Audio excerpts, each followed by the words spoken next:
Welcome, Susan. Lovely to talk to you today. There's a lot of talk around soft skills versus hard skills, particularly as it relates to IT and the organisations that are dependent on them.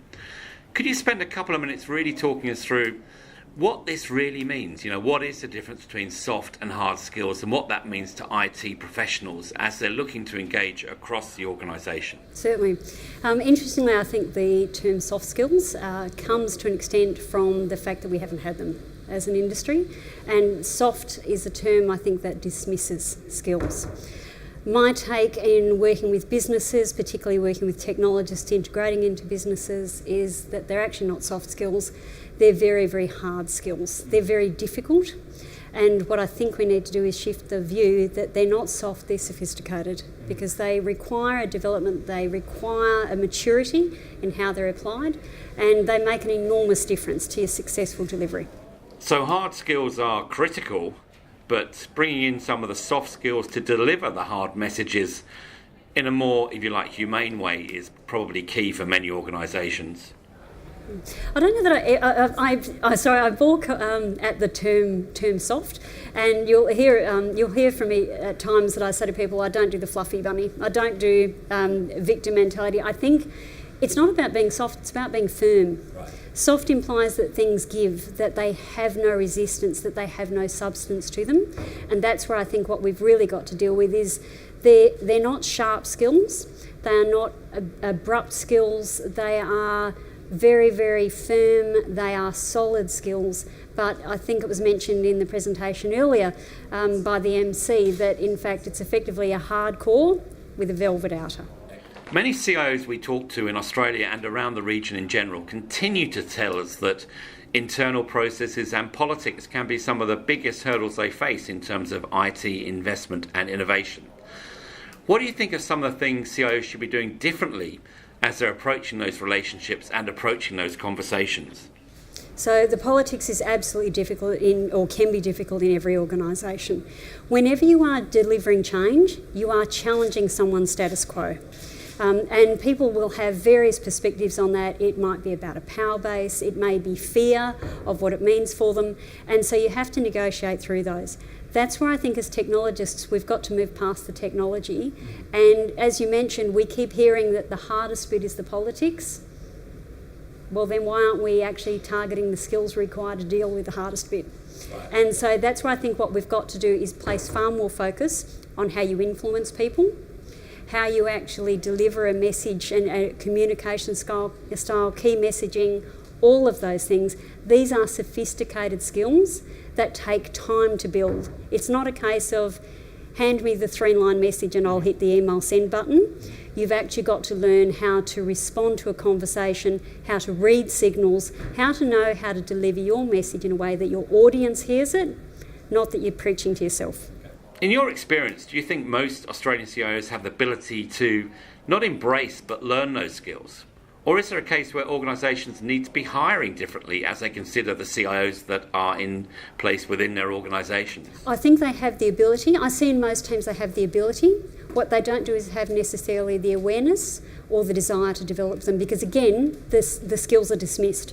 What I think we've actually got to do is require them far more. And what we tend to do is we see people as technologists, full stop, and then we see people as people, leaders.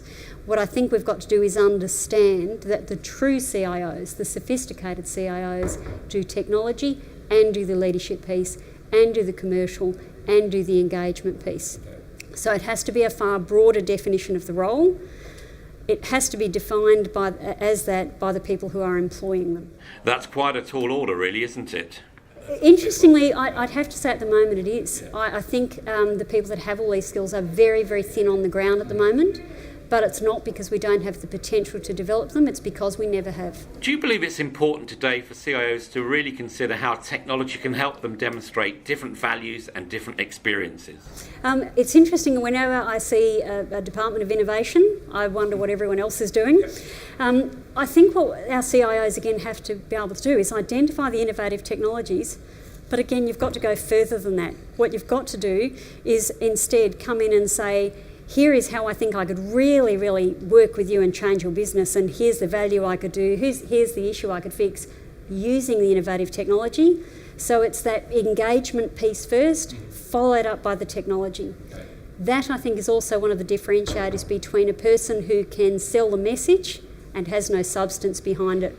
Because I think that's where you do what I refer to as shallow digital.